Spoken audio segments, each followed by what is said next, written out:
What is up, guys? Dan from the Madden YouTube channel. In today's video, we're going to show you double pressure out of the 4-6 bear formation in the 4-6 defensive playbook. But before we get into the video, please do me a favor. Hit that subscribe button. Also, make sure you guys take the time to hit that notification bell so you don't miss any of the uploads coming your way here on the Madden YouTube channel. If you guys want to take your game to the next level of Madden 21, check out my brand new strategy site, gridirongameplans.gg. Gridiron Game Plans is your one-stop source for all things competitive Madden. Every week in our Vault update, we take a look at the most effective tactics available, or the meta of competitive Madden, showing you how and why the pros do what they do, and most importantly, how you counter that. That way you are equipped to use the meta or abuse the meta when you face it in online head-to-head gameplay. On top of that, your subscription also includes any and every offensive and defensive game plan released on the website while your subscription is active. That includes our 3-hour-long Washington football team offense and our 2+ hour 4-6 defensive game plans that are on the website. Our most recent Vault update was a 30-minute bench press seminar. So if you guys are out there struggling, beating man coverage, in particular that bench press meta, go check it out. We show you how to avoid taking wide receiver fatigue penalties and how and why the bench press works and the way that it is going to affect you and how you should run it when you are on defense, most importantly. Otherwise, let's get into today's video. We're going to be showing you guys the 4-6 bear, a double pressure setup. This is really, really great in my opinion against bunch style formations, compression style formations. Anytime you find that your opponent is in compression and sending everyone out on routes, that could be tight flex, that could be regular tight offset, that could be any type of compression formation, bunch tight end, gun split close with everyone on routes. This is a great formation to use against those styles of formations. And the reason for that is you can disguise your blitz look without your opponent really knowing any the wiser. Now, for this tip to work, you're going to want to have good speed at your inside linebacker on the line of scrimmage position. So for this video, I put in Bruce Irvin, and what we're going to be doing is calling the cover 3. Now, for this blitz to work, it is actually a very short setup. You're just going to crash your defensive line inside. That's left D-pad, and then the right stick down. And then what you're going to do is you're going to blitz your safety from depth on the running back side. Last step, you're going to QB contain by hitting right bumper. That's R1, and then you're going to hit right bumper or R1 again. Now, from here, you have two choices, and we talked about this on the YouTube channel just last week. You have a user that you're going to use that mugs the gap. You could put him in one of two assignments, and they each have a pro and they each have a con. If you want to use a hook curl, this is going to be a zone that gives you immediate control at the line of scrimmage to try to cause the right tackle to slide. And you see right there that we were almost able to cause that tackle to slide, and that Prescott was able to kind of shrug off the sack due to his extender. So don't worry about that. If the quarterback doesn't have the extender, he won't break that sack. But you see that it's clean B-gap pressure, and it should be. Obviously, you're sending 6 with this setup against 5 blockers, so you would expect that. But the hook curl is nice because what you can do is line up, and then when that ball snapped, you can slide and cause them to kind of target you. And you see that the right tackle definitely targets, causing the double pressure. So when we take a look at the replay here, you see how this works, this hook curl assignment. Because we have immediate control, we can slide straight across the line of scrimmage to the right, pulling 78 to the inside, freeing up the pressure off the right edge, and also through the left B gap. So this double pressure sending 6 against 5 is something that is worth doing. If you sent 5 versus 5 and got one man free, a lot of people would argue that that's really not worth doing. Now, clearly, there are some weaknesses to this. Obviously, the left flat is open. You obviously have to control the middle of the field. So you're going to have to get creative with this. No blitz is something that you can just come out and spam every play. One thing that I do really like about this is that this safety in center field, if you put him into a hook curl and then shade it underneath, he'll go into the hard flat on the left, which is really nice. So you could bait them into throwing the ball quickly to the flat with this setup, and you can kind of take care of the middle on your own. So you see right here when this ball is snapped, you can kind of do this and then peel back.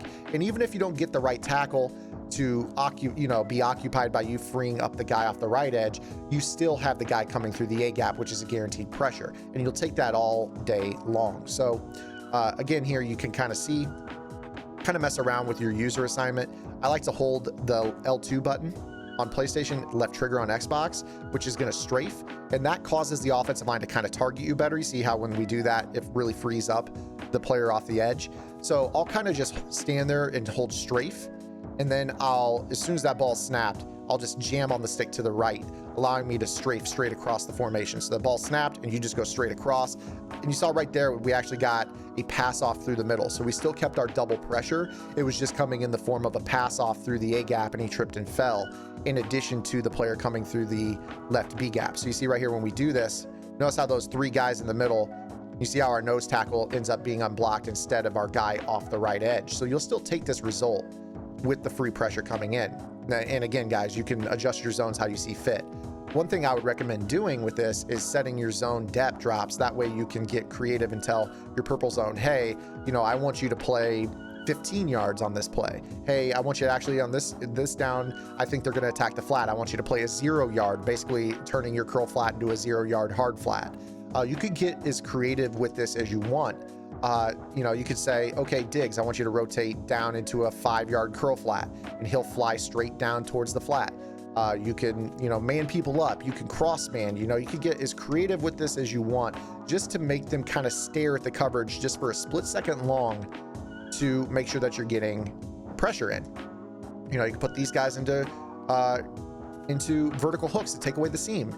You could tell a cloud flat, hey, play 30 yards. So you're really trying to take away the rollout stuff on the right, and you'll be responsible for the deep zones. It's totally up to you what you want to do on this, but you're going to just need to occupy long enough to guarantee your pressure on this play. Now, obviously, if they kind of trip and fall and you don't have deep zones, you're kind of taking a risk, of course. Now, the other option to this is the spy. The spy is going to be a little bit better in terms of how it will work in terms of how your user plays. The one drawback to the spy is that at the snap, it drops back and away from the tackle, which makes it a little bit tougher to occupy. So one thing I would recommend doing with your spy is kind of standing a little bit closer to the right guard and see if that can kind of cause that right tackle to kind of flinch to the inside.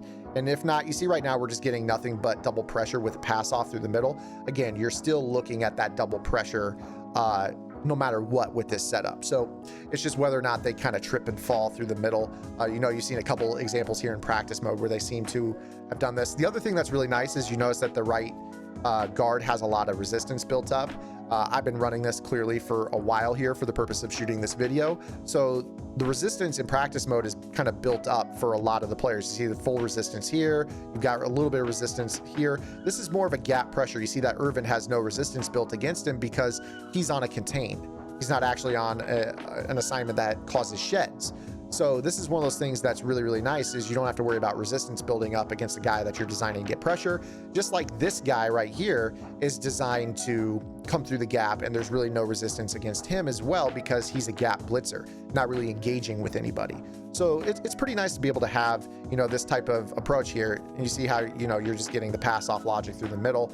And, obviously we're able to get to the quarterback pretty easily when they send everyone out. Now, if they block the running back, this is where I really like this blitz, because one thing that you're going to be able to do is not have to worry about him for one, and that allows you to really rotate your coverage to the bunch side so you can man up the backside receiver. You could be responsible for any crossers that are coming through. But when they block the running back, one thing you'll notice is that you could still get this tackle to ignore you. Right there, I didn't mean to engage with him, but if you just kind of flinch over towards that tackle, the running back won't pick that up because he thinks the tackle's going to do his job. So even when they block the running back, you're still getting the pressure off that edge. Right here, I wouldn't have actually come down. I would have peeled back. Once you see this, you've got the sack.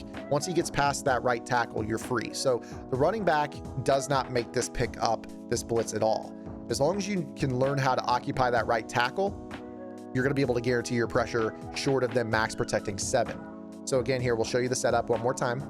Crash your line to the inside, blitz this safety, contain, and then you're going to take this middle linebacker and you're going to stand right here in this gap, kind of figure out, take it into the lab, figure out where you want to stand. I hold the left trigger, and when that ball's snapped, I'm really kind of aiming at 78. I'm going to hold the stick towards like 5 o'clock to really get out after him and cause him to, try to look at me and turn that guy loose off the edge. And of course, every single broken sack you're seeing right here is Dak's anchored extender ability. So if they don't have that ability, this is a free sack for Jamal Adams through the gap. If they're leaking the running back out, of course, make your changes accordingly. see right here how we're able to cause that tackle to basically slide out and guarantee double pressure. If they block that running back, again, the same setup and the same timing of kind of dragging your player towards that right tackle can earn you a sack. So you see right here, we just kind of stand here, hold the L2 button, ball snapped, you're going to slide. And you see right there, we basically got that right tackle to kind of look inside. He just recovered quickly enough. And the other thing that's really great about this, don't forget about this, is on the back side. This guy rides his contain straight into the backfield, so you can't really scramble on this play either. So when it fails, the beauty of this play is there's no pocket to step up into. You can't step into it because you've got Jamal Adams through the B gap straight at the running back. You can't step left because that's an easy disengage. Really, all you could do is maybe shuffle up right here. And then from there, Jamal Adams is going to be able to reach tackle you. If you're standing right here, Jamal Adams is going to be able to get to you. You're not really going to be able to get out through this right gap between 78 and 70. So this is a really, really tough blitz to deal with in terms of how the pocket degrades in front of your quarterback, even when it doesn't come in screaming. So again, here, I'll kind of try to show here. We snap the ball. If I try to climb this pocket, you see what we're stepping into. There's not a whole lot to step into, and you certainly can't go back, left, or right on this either. So, you know, this is something that, in my opinion, I would go ahead and mix in. I wouldn't run this every play. My advice on this would be to get creative. Go into the 4-6 normal, which is also in the defensive playbook, the 4-6 defensive playbook, and use the speed package, which takes linebackers out and puts in your third and fourth corners. Because what you can do is you can go ahead and kind of play cat and mouse with your opponent. You might go ahead and kind of play cover one for an entire game, or for most of the game. And then every once in a while, you end up coming out and actually bringing this pressure. So you see right here, now we're in cover one, and over on the bunch side, you've got a corner and Trey Flowers, another corner. And you can kind of drop your coverage, you know, you can crash your line, drop your coverage, kind of play your cover one and, you know, play it like this. And, you know, they're going to end up with, you see all the pass off logic through the middle. And, you know, if they don't have built up resistance, those guys shed instantly with the pass off logic. And then when the time is right and you notice, hey, my opponent is really struggling to beat me in coverage, you end up checking into the 3-4, or to the cover 3 version rather, and you set up this pressure with, now this guy off the edge is a defensive back. So you're hoping that you can kind of get the attention of the tackle. You see that now you got a DB who's a lot faster than a linebacker coming in free off the edge, along with the safety through the B gap. So that is today's video, guys. If you have any questions, comments, concerns, or complaints, drop them below. This is kind of a look at how we build defensive game plans or build our defensive mini schemes in the vault on Gridiron Game Plans. This is something that I might have put into a regular vault update, but I wanted to bring it here to the YouTube channel and kind of show you guys. If you guys want a lot more of this style of teaching, check out the website, www.gridirongameplans.gg. $9.95 unlocks everything.